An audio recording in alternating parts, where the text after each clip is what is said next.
is now in session. All right, Mr. Rowley, you may finish. Thank you.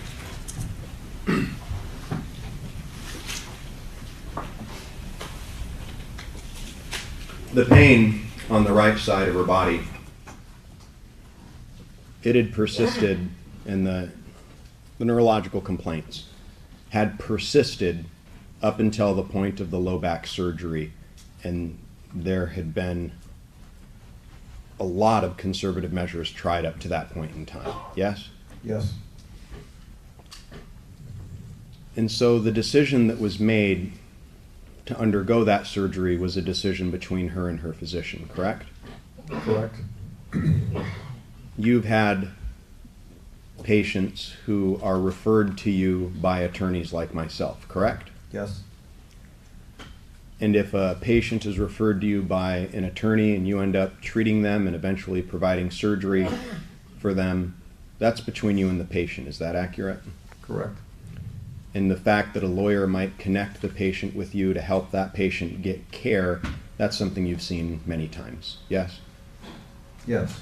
There's nothing dirty or wrong about that, is there?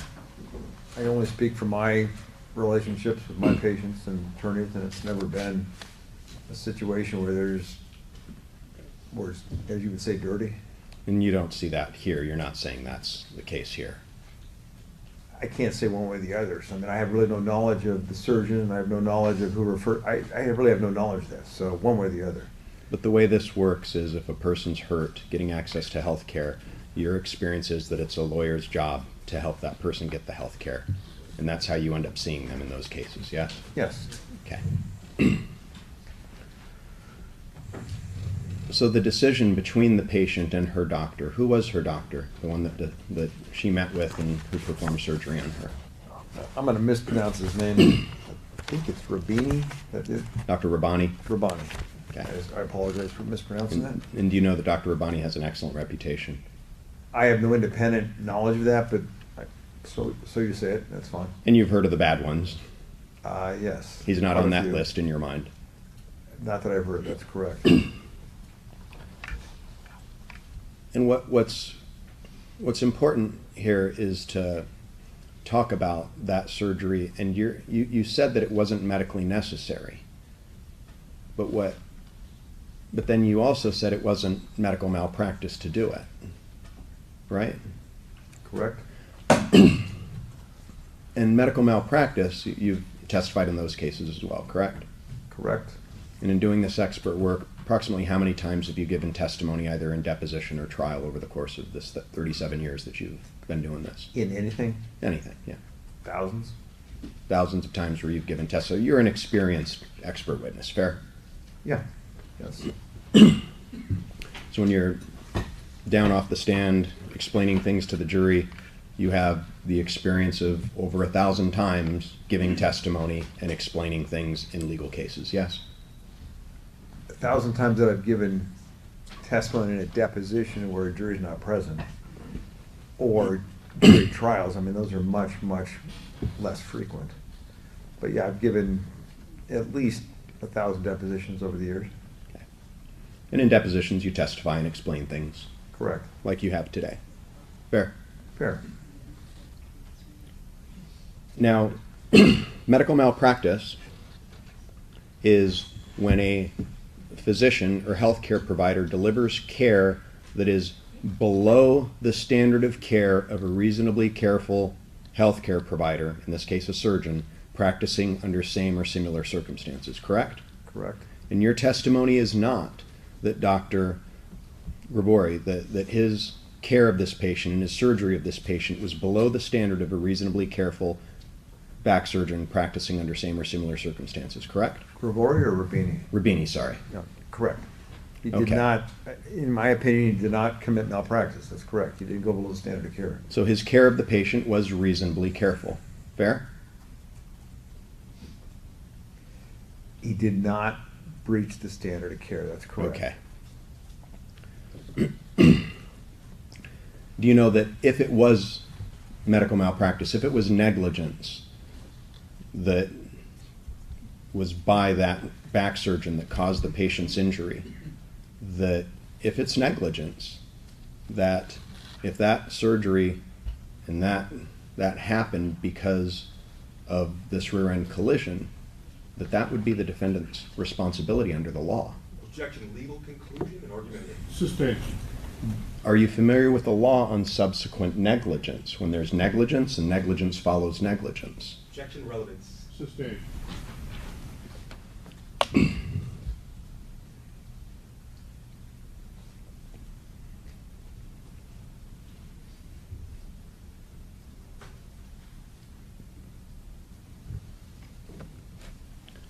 So, when the doctor performed the surgery, you agree that it was with good intentions?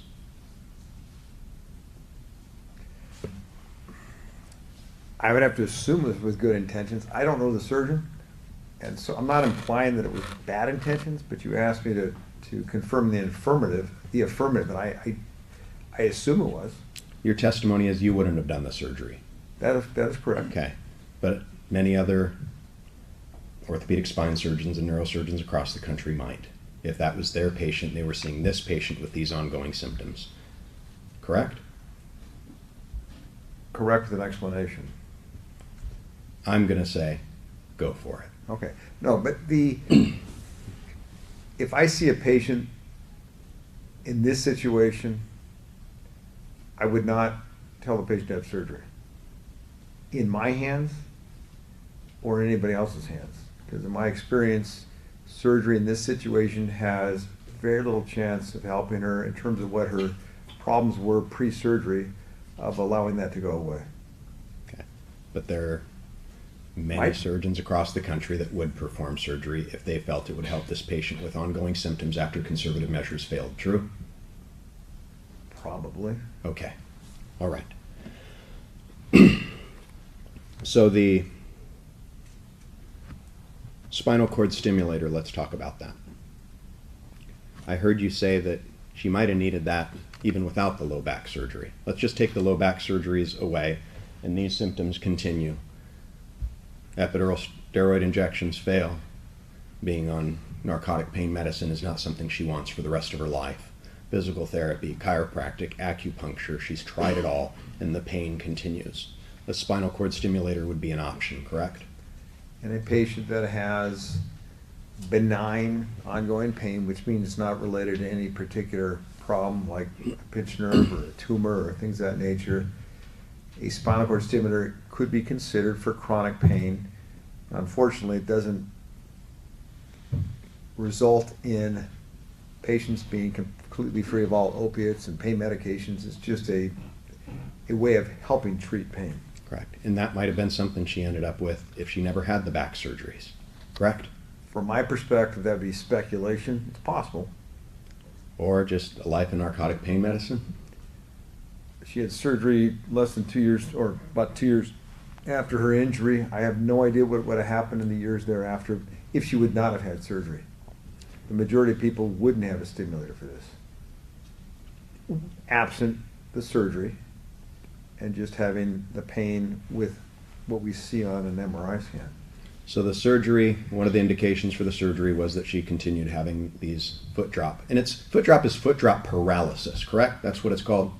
Correct, but I would disagree with the premise that she had surgery for a foot drop. When you do surgery for a foot drop, you're treating an objective abnormality on objective diagnostic studies that you can correct with the hope of improving her condition. But that's what her treating doctors believed. You don't dispute that. I mean, what they believe, I can't tell you. Okay, you're disputing, you're saying I wouldn't have done it, but they believed that they were doing it to treat her pain and to fix this neurological issue that was Right. going on with her that she had never had before the collision. Fair? You just asked me about foot drop, and I was specifically addressing the need for surgery for foot drop. And I'm saying that was one of the things they were treating her for. Yes? That may have been, but in my opinion, there was no indication for surgery. There's no indication for surgery for treating foot drop with those diagnostic studies. There is nothing that I can change or a surgeon could change in those films that I showed you, all the x-rays and the MRI scan, lumbar spine, that would have any hope of alleviating her foot drop long term. You're saying I, and you're talking about That's my the experience. Right. And I'm talking about the doctors that were actually in the trenches. There's a difference from being in the trenches and, hindsight 2020. Fair? Argumentative. Sustained. You're looking at the case after these doctors treated her and performed surgery on her, correct? Yes. And you're But- saying- Hold on, but, you got the okay, question. okay. And you're saying, I wouldn't have done it. I don't think there was an indication here. True? That is correct. But they did believe there was an indication. You've seen their records. Correct? If you look back at my deposition where the lawyers were asking me questions regarding this situation, or at least I may have written in one of my reports, I said, why don't we have Dr. Rabini tell us why he did a fusion in this situation? Because I could not understand the indication for proceeding with the fusion as he went ahead with. I put it in my report. I gave him a chance to explain it to me so I could understand it. Okay. And I've been doing this for 35 years. These very are- well there's- trained. Hold I on, mean, hold on. Listen. Hold on. Put a question. If you're Derek Moore's partner, I think you're a very Hold skilled, on, experienced surgeon. just put a question. Okay. And that wasn't my question, though. My question is the doctor that performed the low back surgery believed that he was going to help her with these problems. Yes or no? I would assume that's yes, Okay. but I have And- no knowledge of that. I just assume that based on his actions, that's what he did. Okay. And being that it wasn't malpractice, the surgery occurred, and after you saw her, after the surgery, then you get to see her. About how long after the surgery? I think it was around 6 months, but let me just look, because you may know that quicker than I do.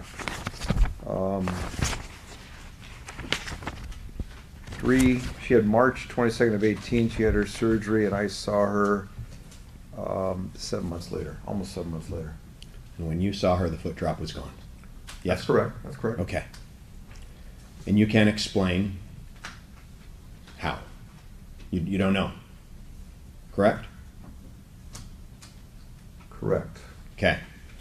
It could be that something in that surgery. Surgeries are microscopic, true?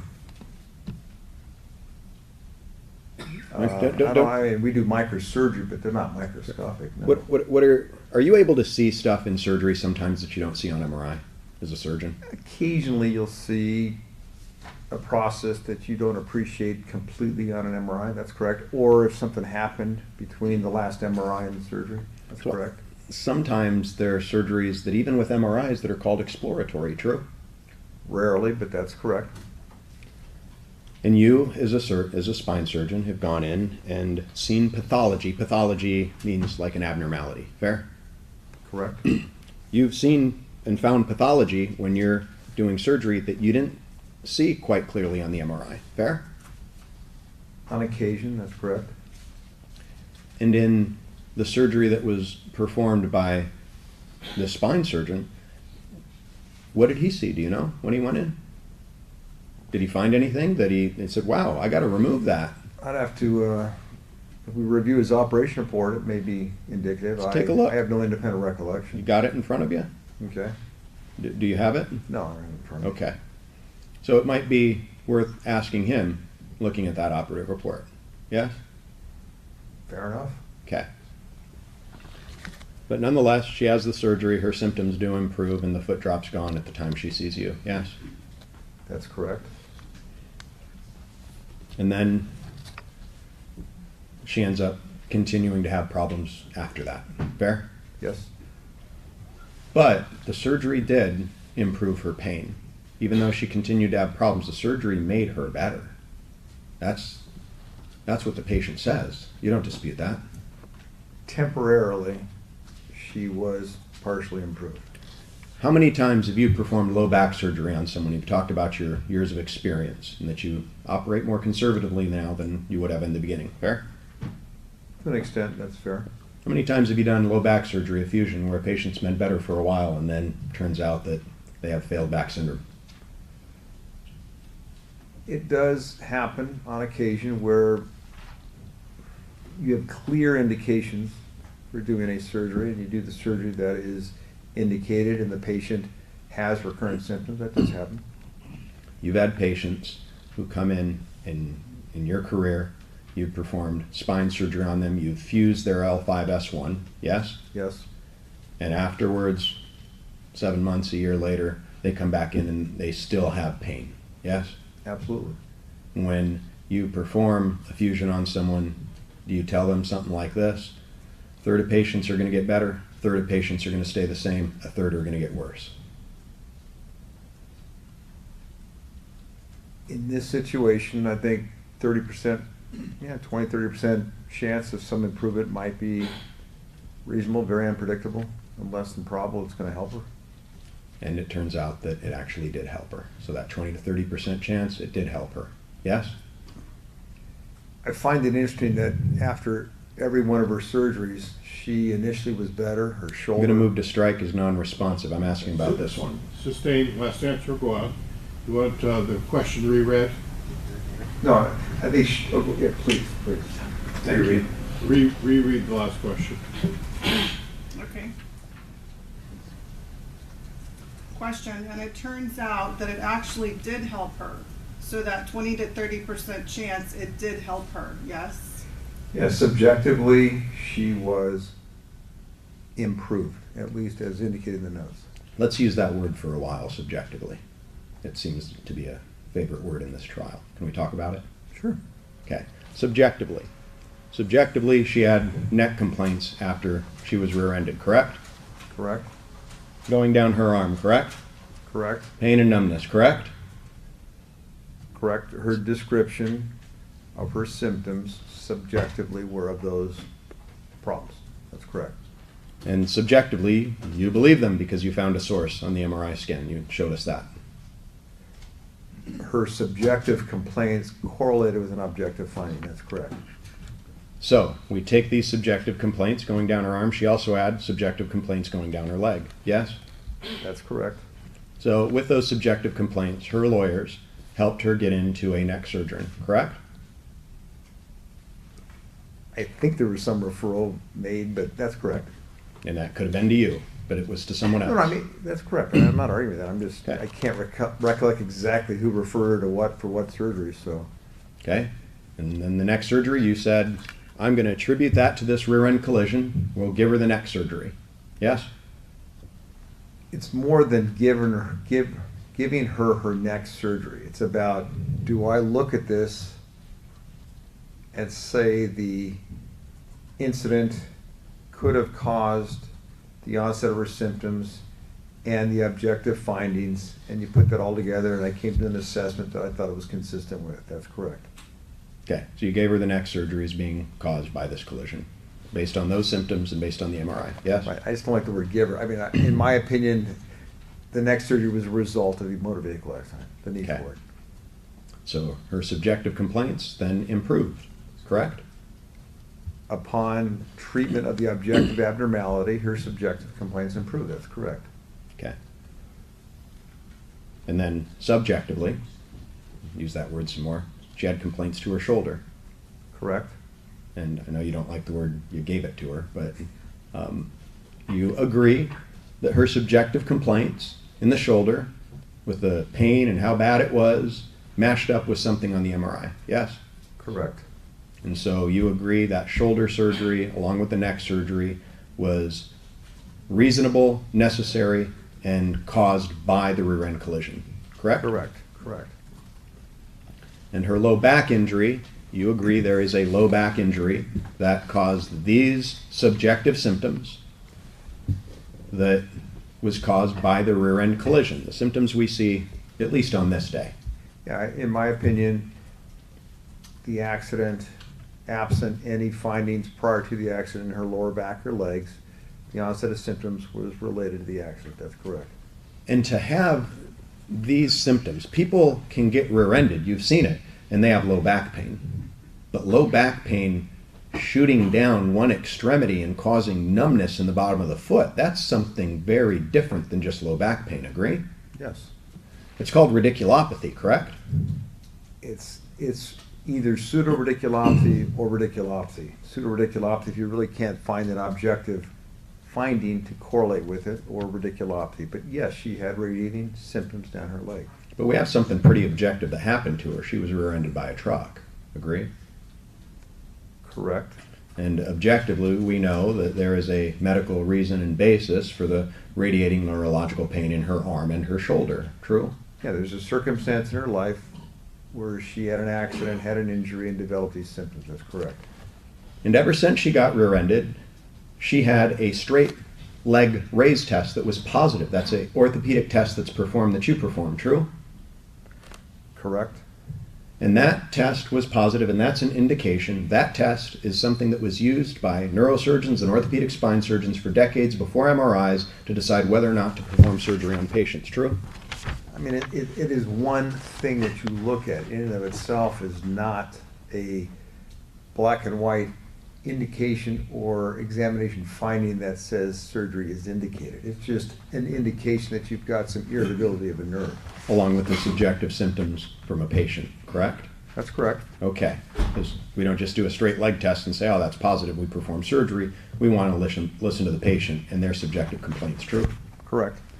So the straight leg test is positive over and over and over and over again, every time it's tested up until the point of her low back surgery, true? You know, I have to look through all the records to tell you there were times where it wasn't absent, but I saw it consistently in the records. That's correct. Correct. And that straight leg test is an indication of what in this medical world?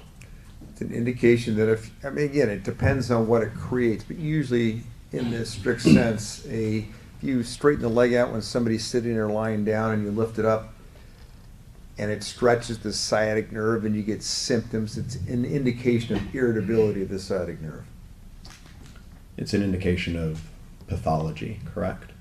Not necessarily. I mean, it's pathology in terms of symptoms, Yes. but pathology in terms of finding of something that is correctable or not correctable on a diagnostic study, it is not indicative of that. You got to look It at may everything. correlate with that, but it doesn't indicate that there's an objective problem. I've had many patients that have come in that have an injury, have sciatica, have a positive straight leg raising maneuver. You look at the MRI and it's clean. Absolutely nothing wrong. So yes, there's nerve irritability, but you cannot find a source for that nerve irritability. Okay. So it's not 100%. She had a low back MRI, and that was indicated and medically necessary because of the rear end collision, true? Yes. So correlating what other, you know there's a neuroradiologist that's testified, Dr. Brian King. We've got the low back surgeon who performed the low back surgery. Other people other than you looked at those MRI scans, yes? I assume, yes. And the radiologist who wrote the report also looked at that scan, correct? That is a yes. If he wrote the report, he looked at the scan. What did he say? Pull it up, I'll read it with you. Okay, you don't have it handy though. Well, I mean, I've got an excerpt of my record review, but if you want to actually go through the official report, I'll go through it with you. Okay. That radiologist found a positive abnormal finding at L5S1, true? There was an abnormality L5S1, that's correct, as I've described. So you got an abnormality L5S1, you have decreased dorsiflexion, an abnormality there, and straight leg test, which are positive, which correlates with her symptoms, true? Repeat that? Okay. Let's just go to the straight leg test. That's positive, and you already said that correlates with what? Nerve irritability. There we go. Nerve irritability. She has, and a low back surgery at L5S1 can take that problem and fix it, true? With the appropriate pathology, the appropriate problem at L5S1, that can take care of that problem, that's correct. And her treating surgeon, who made that decision with her in the trenches, believed there was pathology that deserved surgery, true? I disagree. You disagree personally, but I'm saying he believed there was a reason to go in and do surgery. I mean, he ultimately made a decision to do surgery. His thought process was not clearly laid out of why he was doing surgery. You don't know what it was. Well, it wasn't laid out. I didn't see it in the notes. Okay. I actually asked again in deposition or in my note to have him just give us a satisfactory explanation of why he did that surgery. In the 1,000 cases that you've done, when was the last time or any time where you've said, I want this doctor to explain something to me in a deposition, and you've later got that explanation provided to you? Can you think of one? Yeah, in a work comp situation where somebody's asking for treatment and I'm like a qualified medical evaluator and they have symptoms that don't necessarily correlate with objective findings, I'll put in my deposition or when I'm deposed that, hey, let him explain or she explain this to me, and then maybe I'll change my opinion. But this is not that world. It is what it is. I mean, I've not seen an explanation. This isn't workers' comp where you have to approve or disapprove a surgery. Correct? So my question I'll is... let you know what I feel. Okay, so my question is, because you brought it up a couple times, and you brought it up when Mr. Ward was asking you questions. You said, well, I put in my deposition and told him to explain himself. When, in what world and history and time in this universe, in a non-work comp case, have you put something like that in your deposition and had a response provided to you? Ever? I mean, work comp, yes. And in these situations, if I mention that, let's say in a defense evaluation, and then that particular doctor's deposed, that question may be posed to that physician. My question is, can you think of one time in the history of this universe, not in a work comp situation, where that's happened? Sitting No, here today. no. Thank you. Okay. The straight leg test was positive up until the point of the low back surgery, and then you saw her 7 months after, and what was the straight leg test finding then? Negative. True? Correct. Is it a miracle? Is it a coincidence that the low back surgery was performed and now her straight leg test is negative when you see her, along with the dorsiflexion, which is now normal after the surgery? In a world where, I mean, there are things called, you can have a surgery or you can have a treatment and you can have a placebo effect where things improve. Is that what this is, to a degree of reasonable medical probability of placebo effect? Can I finish? Well, Answer? Okay. sure. So there are situations where patients have surgery, surgery's done, they get better. Next thing you know, 6 months later, a year later, the symptoms are coming back. Yes, they got better. It's hard to explain why they got better, but I would say when you look at all the objective information prior to the original index procedure, and there is nothing that correlates objectively with those symptoms, it calls into question things such as a placebo effect. Is it your opinion, to a degree of reasonable medical probability, that this is a placebo effect? Yes or no? Or are you speculating? It would be speculation in this situation. Okay. In that event, I move to strike anything with respect to the placebo effect because speculation is inadmissible in a trial. Overruled, all out. So, speculating. That's not a good thing, is it? Argument is raised. Reframe it. Okay. Do you know that jurors are instructed not to base their decisions on speculation? Okay. Okay. So let's look at some medical records here. Because you reviewed them all and forming your opinions, correct? All that were provided, I reviewed. That's correct. Let's look at 315-11. These are, you can, this is a note of July 26, 2016. You gonna bring it up? Yeah. There we go. Can we highlight the top down to just the last paragraph? There we go.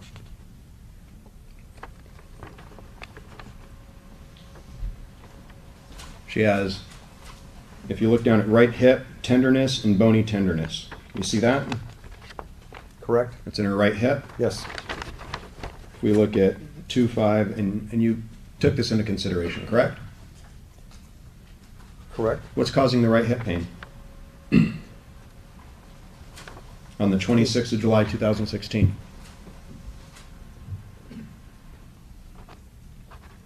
I assume these are residuals from her accident. Okay, let's look at 259-2. And this is Dr. San Victoris. Who is that? What is his specialty? Name is J. Nino, MD. He's, I think this is the emergency room doctor. Okay. Which exhibit is this again? 315-11, Your Honor. Oh, we have new, this is, these are all records that we have, but they're, What are they on the exhibit list? That's what I'm looking 315, for. page 11. Come again? 315, page 11. 315, page 11. Okay. Okay, now exhibit 259-2, which is one of the chiropractic records, you reviewed those, correct? Correct. Okay, could we pull up where it says from the date, and we can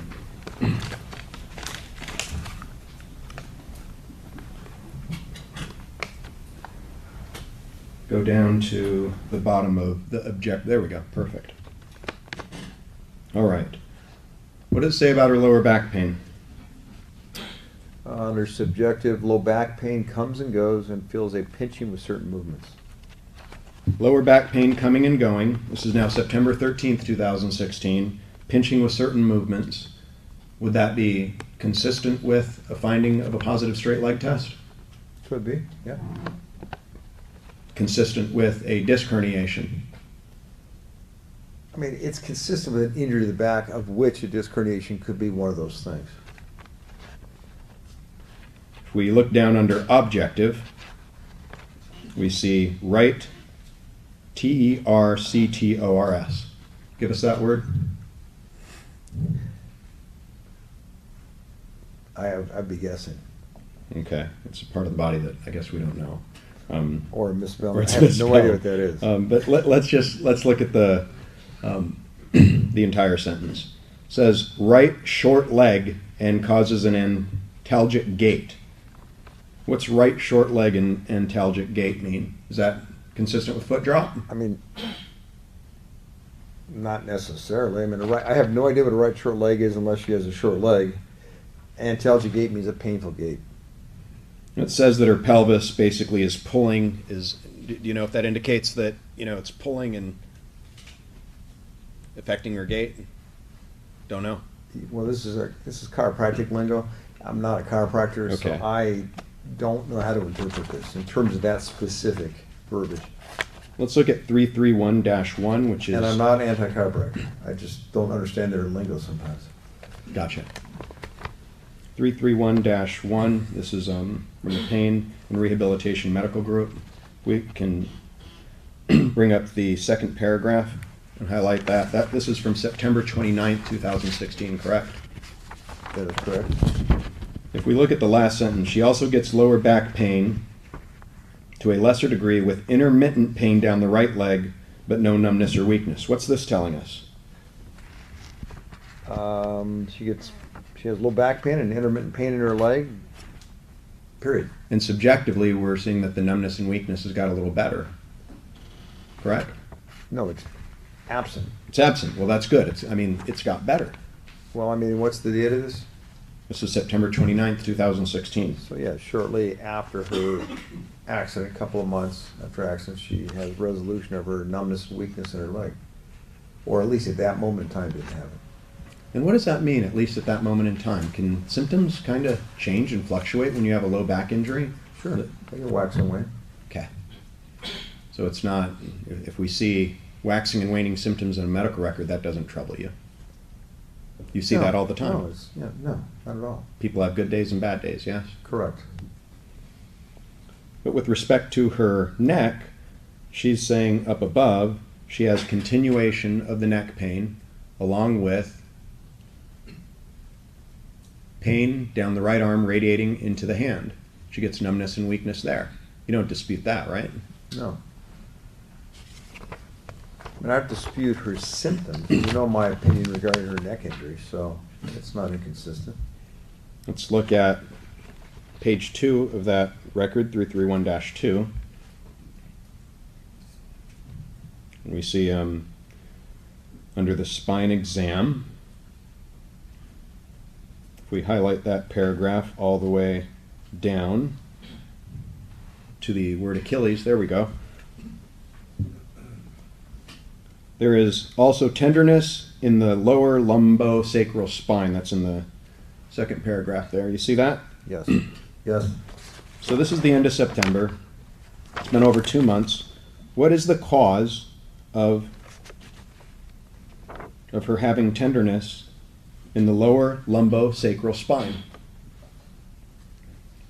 Based on her history, it's related to her motor vehicle accident.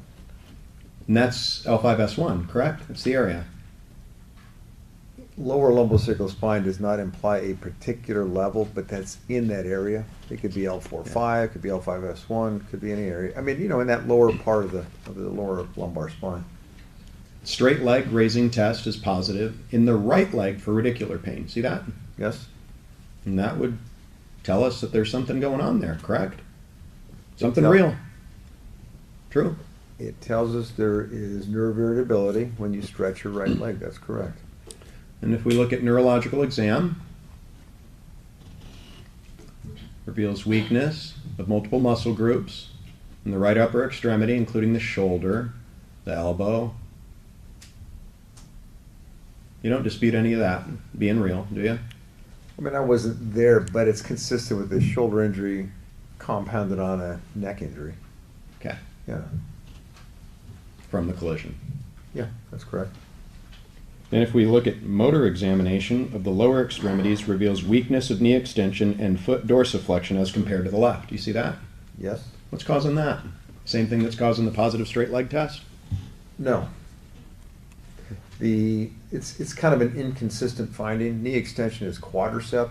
So when you extend or straighten out your leg, that's usually from something like higher up in the back, whereas the dorsiflexion is lower down in the back. So that's not really consistent with a unified injury, other than the fact she had a car accident. Not unified, it's consistent Well, I mean, a with single injury Well, would it- not explain both those things. correct. It shows, that's telling us that there's injuries to other levels of her spine going on, yes? Well, I mean, she's got soft tissue injuries, that's correct. And it's been over 2 months, she's not better, correct? I don't think we've disputed that, that's correct. Okay, so let's talk about that dorsiflexion. That's a neurological exam, that's a motor exam, correct?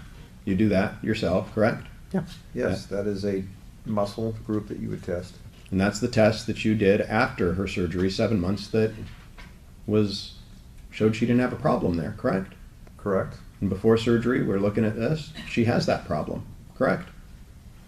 It's documented here, that's correct. And that would be consistent with injury to the sciatic nerve, Possibly, L5S1, possibly, the area they perform surgery. possibly. And many, I have patients that come in and have those findings and have an MRI scan that's perfectly clean, and you can't explain it. And you have patients that come in and they've got a small herniation and they've got those problems and they have surgery and they end up being improved. Not That's knee happened. extension weakness and dorsiflexion weakness. No, I do not see that. Oh, well, I'm just going by what the note says sure, here. I understand, but that's just showing there's injury to another level of her spine, correct? Potentially. Okay, but the dorsiflexion is specific to the L5S1 nerve root, correct? No, it's specific to the L5 nerve root, occasionally L4. It's either the L4-5 or the L5S1 segment. Okay, that distribution. Correct. Okay. Let's look at 324-1, which is November 22nd, 2016. When we pull up current complaint, now we're July to August, September, October, November, 4 months. She still has pain traveling into her right leg. I assume it just said no change, so I assume that's similar to what she had before, but I don't know that for sure. Actually, it says she complains of, actually it says currently, oh, are we looking at the same thing, current complaint? Yeah, I don't see anything there, so. Can you,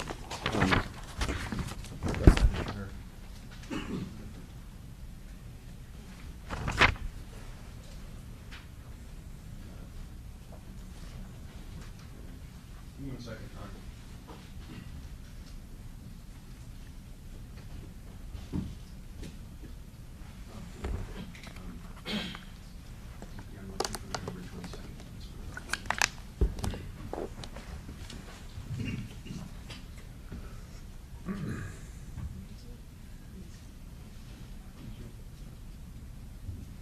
322.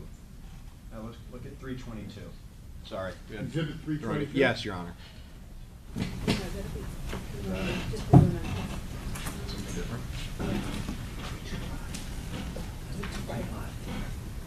325-1. Not 322? Correct. Okay. There we go. November 22nd, 2016. Says currently she's complaining of radiating pain in her lumbar spine that travels into her right leg. Correct? Yes. Moreover, she states that she has radiating pain from her neck into her right shoulder down to her right arm and hand. Correct? Correct. And you're saying that objectively there's radiological evidence that matches up with what we see, with what she's complaining about with respect to her neck and her shoulder. Correct? Correct. And you're saying that that MRI that you showed the jury select images, correct? Yes. And the select images you've showed don't impress you enough to say that I think this explains what's going on with her low back, shooting down into her leg. Fair? No, all of the images that I've looked at on those MRI scans are not consistent with a problem that is pinching a nerve resulting in the pain in her leg and the weakness in her leg. Now, I did show select images to try to give an illustration of what my interpretation was. Okay. But I've looked at, there's probably 100 images on those scans. MRIs are static, true? That is correct. What happens when a person has something on that we see a disc protrusion and it doesn't quite look like it's impinging on a nerve, and you go in for surgery and you see that actually it is, or it's indenting the thecal sac? You've seen that, true? There are times where you can have a very focal disc herniation that you appreciate and think that there's an issue, but you're not 100% sure. At the time of surgery, it's verified. That happens occasionally. How was she positioned when she had her MRI done? I assume, I mean, again, in most MRIs, you're flat on your back, you're supine. You ordered standing MRIs before? Yes, but I don't find them very helpful. But yes, we order, I mean, I don't order them, but I have patients that come in with standing MRIs. A person's laying on their back, what pressure is being applied to that area of her spine, the L5S1, when she's laying on her back? Pressure. I mean, there's just no, I mean, there's minimal axial compression and they're, you know, it's fairly unweighted. Okay, when a person's up, moving, walking, We're not walking, but when they're up moving, I apologize. It's your question. I apologize. No, Go ahead. it's okay. Sorry about that. No, it's all right. But we don't see what's happening inside the human body on an MRI when a person is walking around and moving their body, living their everyday life, true? That's correct. It's one shot in time, correct? Yes. That's why we look at a patient's subjective symptoms, correct? Yes. That's why we perform clinical exams like straight leg tests and dorsiflexion, true? Correct. So what we see on an MRI and the pathology on an MRI might actually be a bit different when a person's running around living their everyday life, true? Theoretically, that's true. In my experience, there's not been a significant change between a supine MRI and a standing MRI in the same person where I personally examined them and looked at their scans. Yeah, but I'm not talking about a static or standing No, MRI. I'm talking about a standing and a supine. Correct. I'm talking about moving around Okay. I've never seen one. because it doesn't exist. Correct. Correct.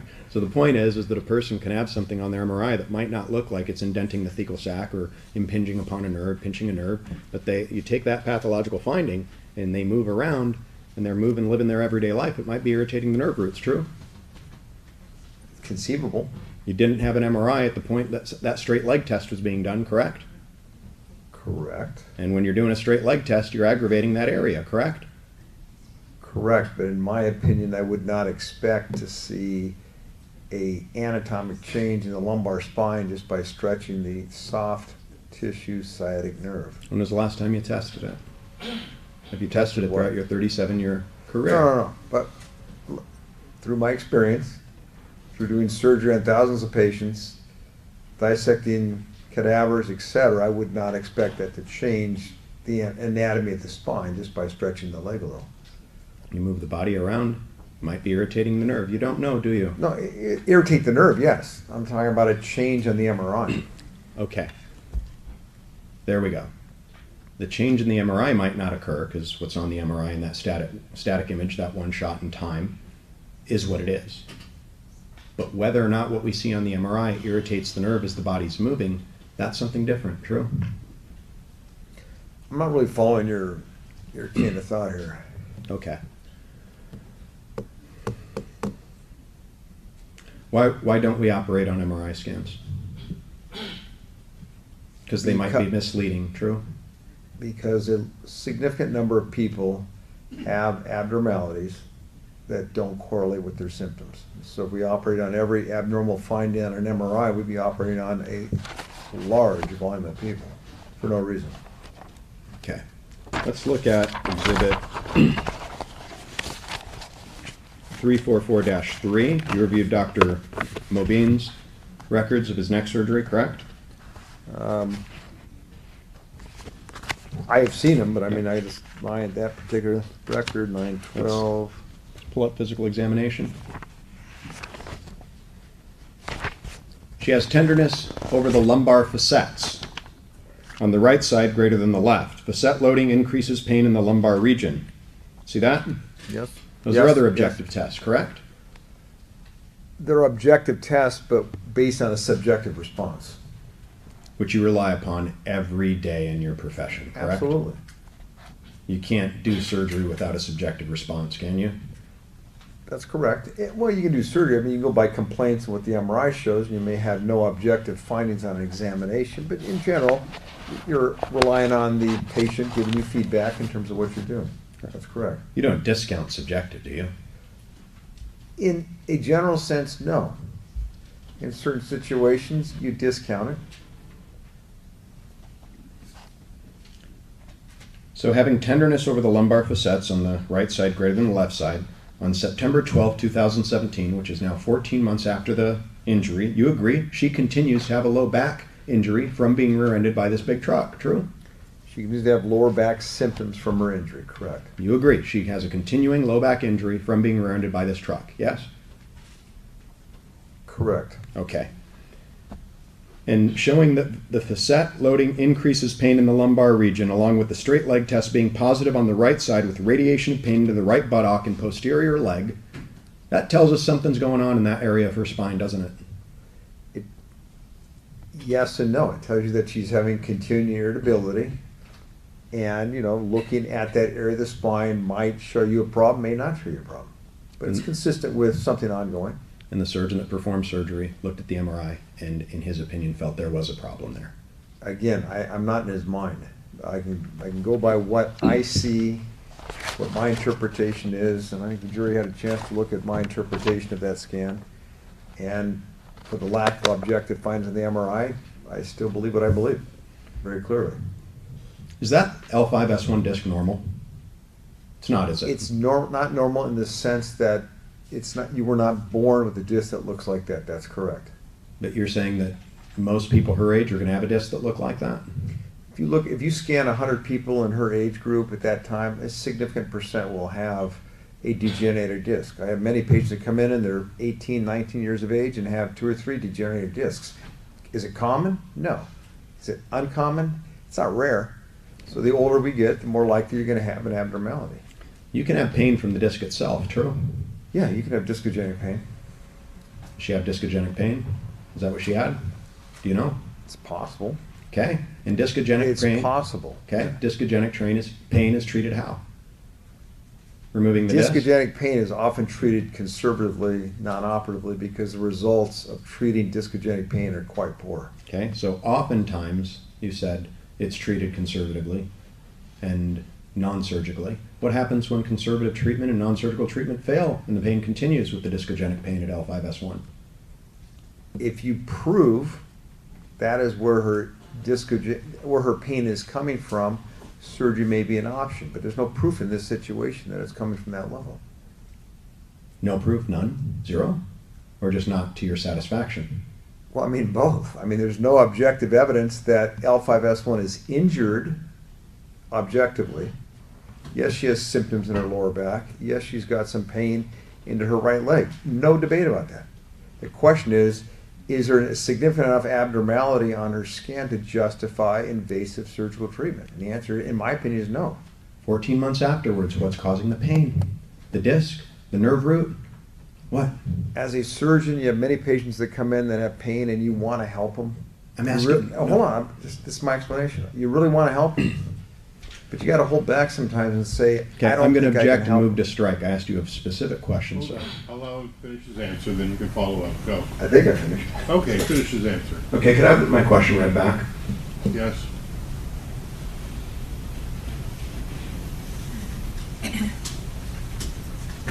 "14 months afterwards, what's causing the pain in the disc? The nerve root? What?" I didn't ask you about other patients. I'm asking you about her. You were asked to evaluate this case.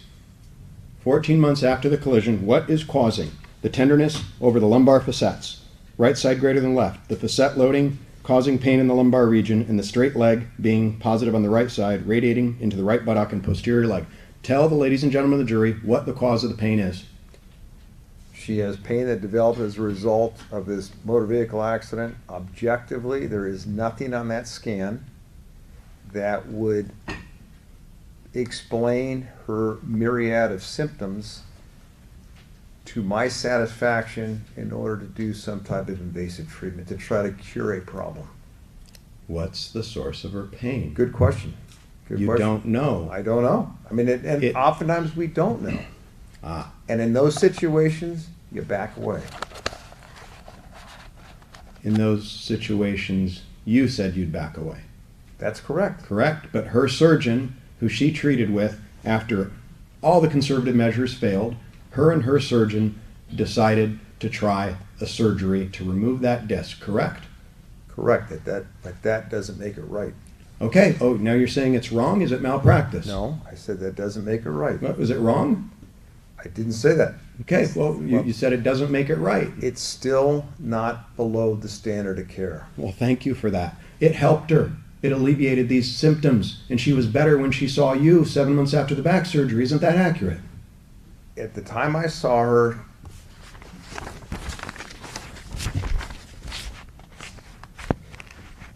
she's still having intermittent pain in her right leg, diffuse weakness in the right leg. That's her complaints to me subjectively. She's still having tenderness in her spine. Her range of motion is only 25% of normal. SL straight leg is negative, so she's partially better. If this was a patient that you performed L5S1 surgery on, just like this doctor, if there was something that justified it in your mind and she came back to you reporting those things that she reported to you when you saw her 7 months after surgery, you would say surgery was successful because it made her get better. True? At a moment in time, that may be true, but when you look at the whole chronology of events over time, that's not correct. No, I'm She talking was ab- not better. Okay. She's not better now. It's not my question. My question was, she comes to see you for a follow-up as her spine surgeon. You decided to perform spine surgery on her with these ongoing symptoms after conservative measures failed. She's your patient. You decided to perform surgery. And she presents to you the way she did when you first saw her, actually the only time you saw her. You would say the surgery helped. True? Your Honor, the argument is phrasing. Can we take the tone down a little bit? It's all right. Do you have a question in mind? Do I have the wait, can you See what he repeat it? did? Now I have to re-ask. Hold on. I'm joking. Just I'm a question. I'm joking. So, in fact, I'll change my tone. Just put a So- question. She's your patient. You decided, let's say that disc protrusion that you showed the jury was 2 millimeters more. And when you looked at it and you spent time with her, you decided as her surgeon that there was an indication to give this surgery a try after discussing it with her and telling her what the risks and benefits are. Fair? I'm hearing you, I'm following Okay. you. And you performed the surgery on her, the surgery that was performed. You've done that before, correct?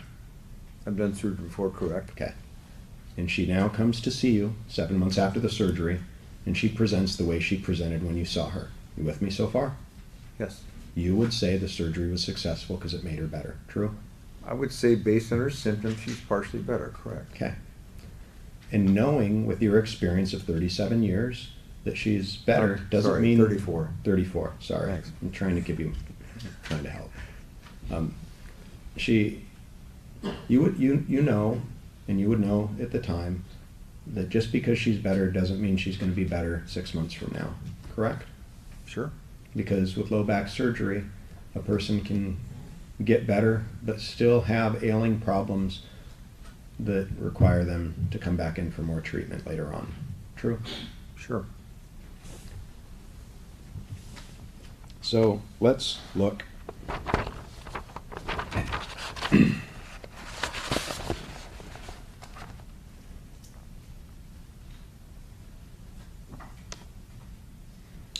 Let's look at 509-2. So it's just another page of the same record. And let's look under lumbar spine.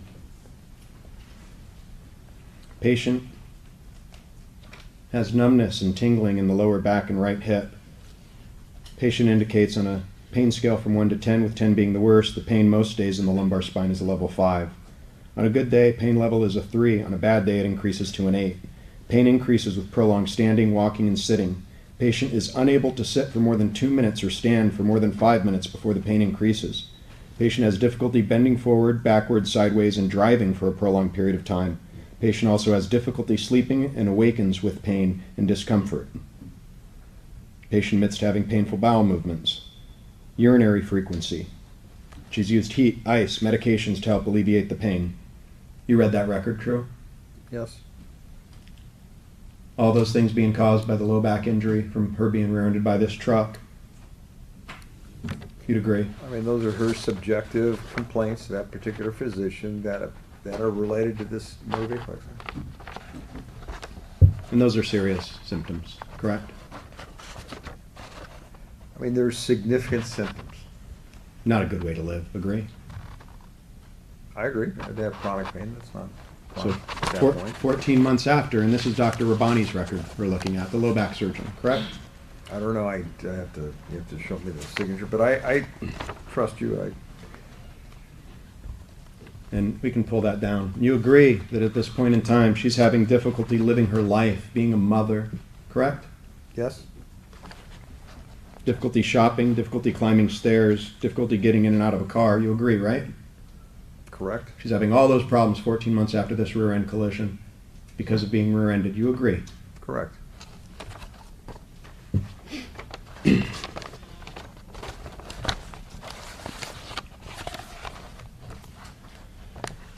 Let's look at 389-1.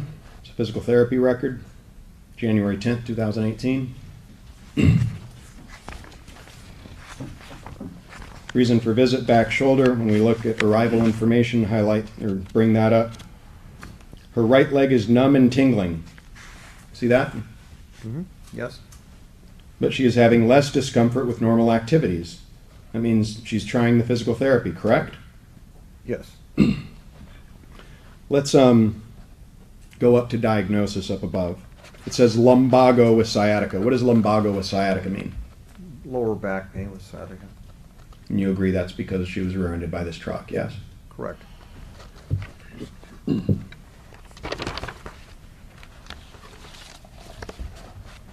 look at 390-1 and go under arrival information. That's a January 12, 2018 record. 2 days later, she's in physical therapy trying to get better, isn't she? Still treating physical therapy, correct. So we are now 18 months after this collision, true? Correct. 18 months after, she's still going through physical therapy for her lower back, her sciatica, correct? She's got chronic ongoing symptoms, that's correct. And you agree that's reasonable treatment because of this rear-end collision, correct? I think that if you get to a point where further therapy, further treatment is like banging your head up against the wall, 25, 30 visits of PT, if you're not making dramatic improvement, might be enough. So I think she's trying to get better, absolutely, and she's in physical therapy. You reviewed all these records. She's had over 400 different medical events since this happened. You agree? I didn't count them up, but I mean, she's been to a significant number of visits, that's correct. And you've seen, doing this work, you've seen people that don't try hard to get better, correct? Oh, yeah. She tried hard, didn't she? I don't know what her motivation was at that point in time, but it looks like I assume that she tried to get better. Absolutely. If we look at arrival information, my right leg is weak and I have pain with tingling on and off when I stand for more than 5 minutes. That's not a way to live, is it? She's having symptoms, and it's unfortunate. She had the low back surgery, and when you saw her, she wasn't having those symptoms anymore, was she? But Her she's leg having wasn't- some of those symptoms, but not to that extent. Right. It got a lot better after that low back surgery, didn't it? Temporarily, she had, at the moment I saw her, she was partially better, but as you see in the records, after my visit with her, she kind of steadily went downhill. And that's happened with your own patients that you performed surgery on over your career. You have seen that, true? Yeah, but in different circumstances where you're not operating for a problem that doesn't really have any objective basis to do the surgery. Well, we're going back to the root of the surgery now. And there's a difference of opinion between you and Dr. Rabbani, correct? Absolutely. Okay.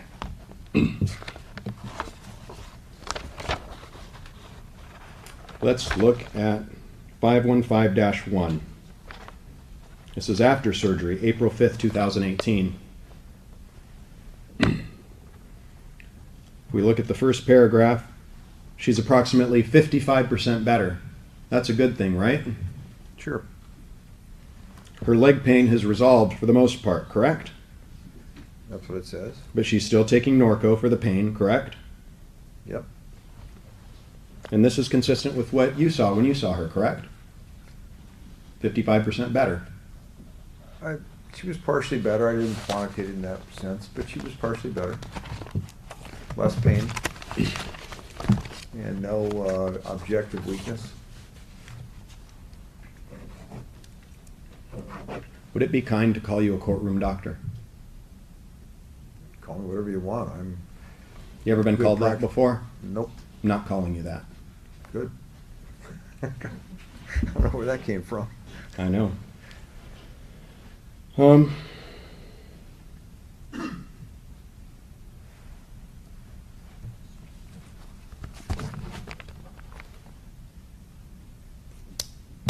It's been nice meeting you. Redirect? Indeed, Your Honor. Doctor, I'm gonna get you out of here by the noon hour, okay? Okay. But don't hold me to that. God, we've been talking a lot about this straight leg test. Can you describe for the jury, what exactly is that? So if you're lying, I mean, you can do it in a couple of different ways, but assuming you're lying on a table, flat on your back, and then I take your ankle, your leg straight, and I just lift your ankle up off the bed, and so your whole leg comes up like this. And what you're doing, if you're on your back, the sciatic nerve travels through your buttock and down the back of your thigh, so you're stretching that soft tissue as you lift that leg up. In this straight leg test that Mr. Rowley's been talking about for the last hour, is that, do people do surgery off a straight leg test? No. Have you ever done surgery off a straight leg test? Purely a straight leg being positive? No, it's all part of the whole picture. And we spent the better part of the last half hour or so going through medical records. Would you agree with me, doctor, that everything that was reflected in there was Miss Miyamoto's subjective complaints of pain to her providers? It was her subjective response to either her complaints, either her subjective complaints or her subjective response to testing they carried out. And subjective means, in my opinion, is patient-reported symptoms as opposed to something you can look at and measure. Mr. Rowley asked you a question and you were responding with an answer dealing with why did the epidurals work for the lumbar spine, and he cut you off during your response. What were you trying to say there? Well, oftentimes, patients will take oral steroids like prednisone, and you get a total body effect.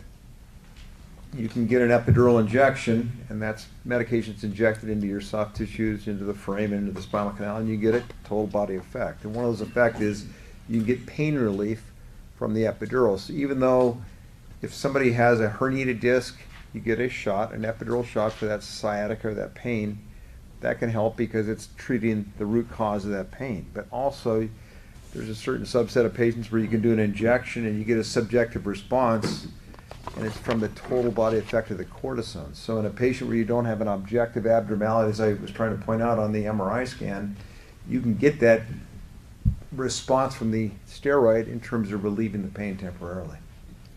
So in terms of what information does that or does that not provide you as an orthopedic surgeon as it relates to these epidural injections?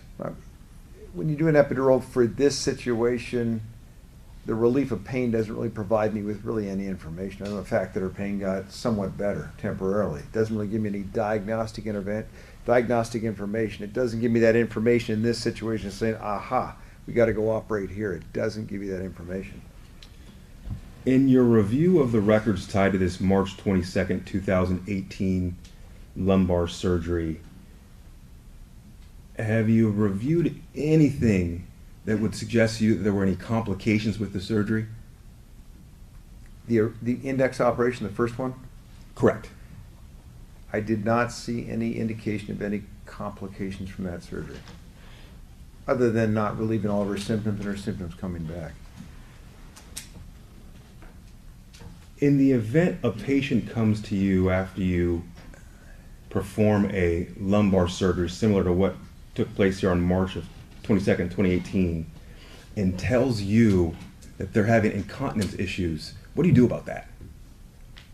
If somebody came back to me after surgery, Indeed. I would send them for an MRI scan that afternoon or that day and make sure there's no evidence of any pressure on those nerves, as I showed you here, that would affect bowel and bladder function. Have you seen any record indicating that Miss Miyamoto went to Dr. Rabani and told him that she was having any incontinence issues? I don't recall that.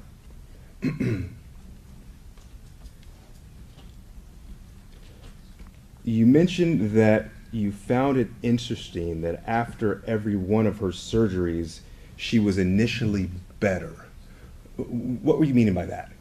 I mean, if you look at her neck surgery, when she went through her post-operative phase and we went back to Dr. Mobin, she was dramatically better, and then she started developing more neck symptoms and arm symptoms later on. So her shoulder surgery, Dr. K felt that she was doing very well, but still he thought she was doing very well and didn't require any further treatment. Later on, she's still having symptoms. So she would get initially better, and then symptoms would come back. Not to the extent that they were, but they definitely didn't go away completely, and that was not a persistent improvement.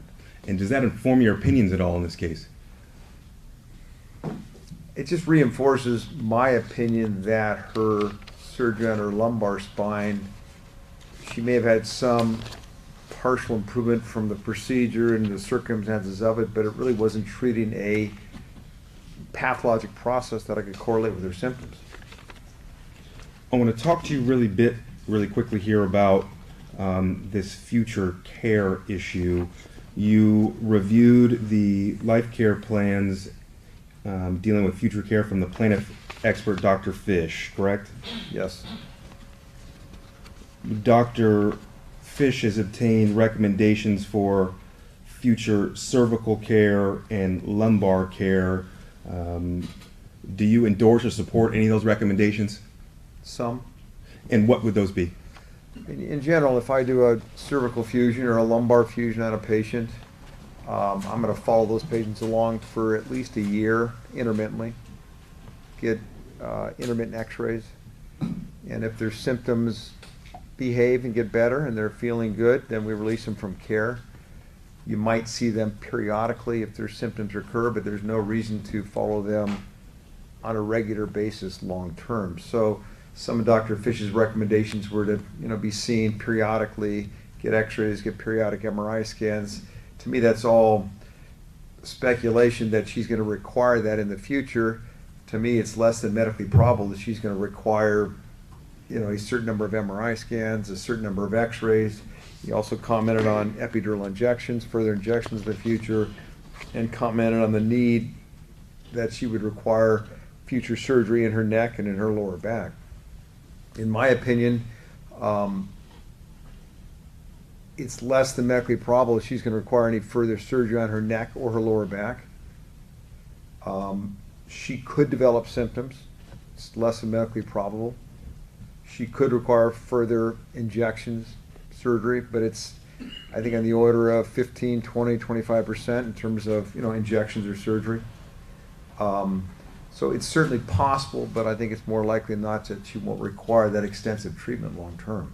So I want to focus on just what you believe as to a reasonable degree of medical probability you would recommend for future care from an orthopedic standpoint to Miss Miyamoto at this time, Jan 28, 2025. Well, I mean, again, it's a more complicated situation because she's having ongoing pain. So, she should be provided with periodic visits to her spine surgeon, and she might require some periodic x-rays. I don't see the need for any additional surgeries, and I don't see at this point any additional need for additional injections. She's got a spinal cord stimulator in there now. That could require maintenance treatment in the future, but it could. Okay. And when you say periodic visits to a spine surgeon, how frequently and how far out in the future? I think every 3 to 5 years for her lifetime. Okay. So you're probably looking at about, 3 times, probably about 15, 20 visits in her lifetime. And periodic x-rays, probably 10 times, just plain x-rays. And she might need a couple of MRIs in her lifetime. Any other recommendations to a reasonable degree of medical probability for future care to Miss Miyamoto from an orthopedic standpoint? To a medical probability, more than 50% chance, no. And this future care recommendation that you just testified to this jury, you would have communicated that to Nurse Renteria in your discussions about future care, is that right? Correct.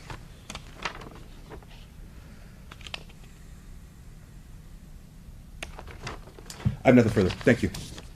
Mr. Rowley, anything further? Yes, in performing a low back surgery like the one that was performed on her, What would it mean if, in doing that surgery, that you were able to observe that the nerve root at L5 was inflamed? What would that indication be? That's an objective finding, correct? It might mean something that there's some irritability of the nerve. Now, a red nerve root does not signify weakness in a leg. That's not what I It asked. might- You're asking me what it would mean. You're right. Go ahead. Yes, I mean, an inflamed nerve root could indicate some ongoing irritation from some source. Just an inflamed nerve root, I would not expect to have cause weakness, just an inflamed nerve root from no particular cause. Could be indication that you might be having some pain or tingling in that distribution, theoretically. It would match up with her symptoms, correct? Could. What do you do if Nothing. what do you do if 2 years have passed and you've got pathology in there that's irritating that nerve root? What do you do about it? Well, tell me what pathology is irritating the nerve root. I mean, that's the question. If you have an isolated inflamed nerve root, that doesn't really mean too much per se. I mean, we don't often go in there in a situation where you don't have pathology and see truly an inflamed nerve root. You'd have to have pathology like a disc at L5S1 causing a problem. Theoretically, right? it's possible.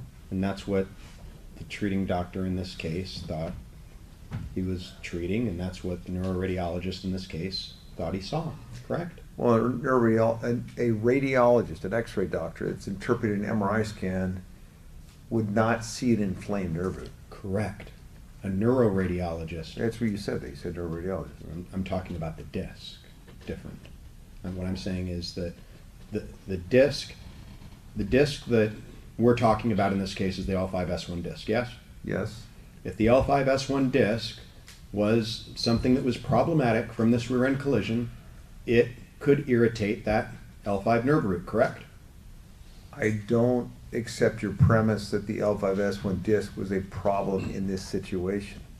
It's potentially a problem, but I don't see an abnormality that would correlate with her symptoms. Right. I'm not asking you to accept that.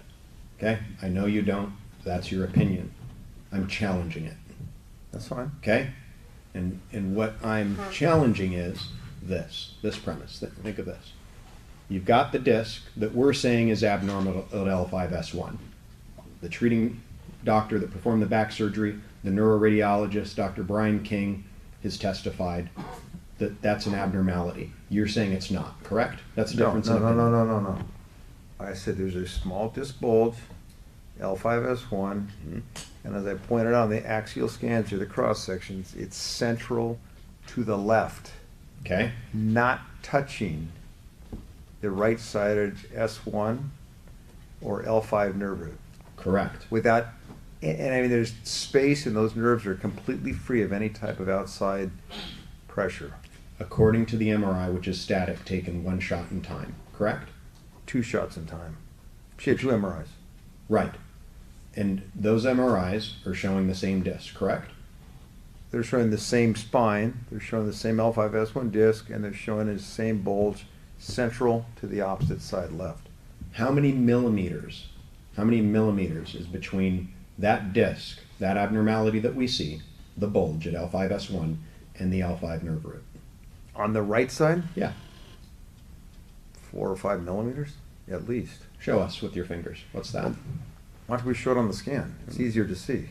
Well, I think he's asking you what, 4 Yeah. or 5 centimeters. Well, 25 millimeters per inch, it's about a quarter inch. About a quarter inch. Okay, may I approach? Sure. I think he's answered it. It's about a quarter of an inch. Well, a quarter of an inch, that's half of an inch, right? Correct? Quarter of an inch is that. Right. Now? So that's how close that disc, that abnormality is on the scan to the L5 S1 nerve root, which is on the right side, correct? That close? It's about a quarter inch from the S1 nerve Mhm. on the right, but clearly indistinctly separate, and it's a very tiny little hernia, a very tiny disc bulge. So it's an insignificant finding. It's My that clinical judgment. Doing this for That's 30 not my oh, no, question. no, okay, but I'm letting you know that I'm letting you that that is a non-issue as far as that scan goes. You say it's a non-issue, others don't. It's that close to that nerve root, yes? It is what it is. Yeah. Okay, that close. Should we mark the ruler in evidence, Your Honor? No, record will reflect quarter inch is a quarter of an inch. Okay. Incontinence issues, you were asked about that. those are throughout the records, correct, since the rear end collision? I've seen it mentioned numerous times. That's correct. The whole body effect of a steroid, how long is that going to last? Could last 24 hours. Could last a week, 2 weeks.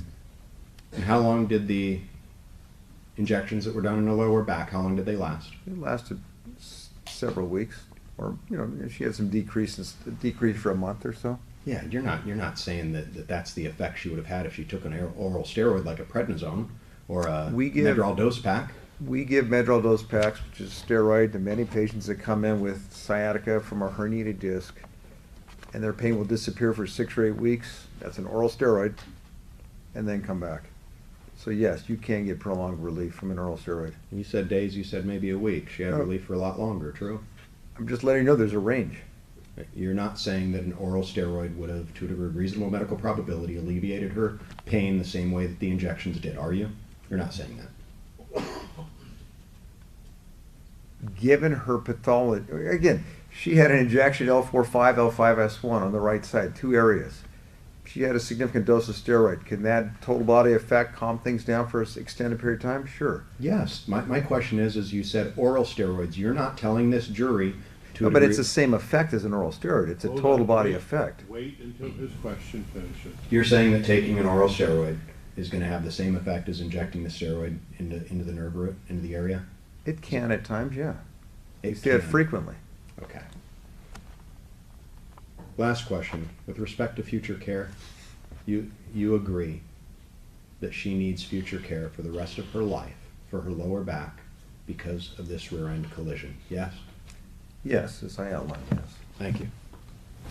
May the witness be excused. Yes, Your Honor. Any objection? No. All right, thank you, Doctor. You're excused. All right, ladies and gentlemen, we'll take our noontime recess, keep in mind the admonition, see you all back at 1:30.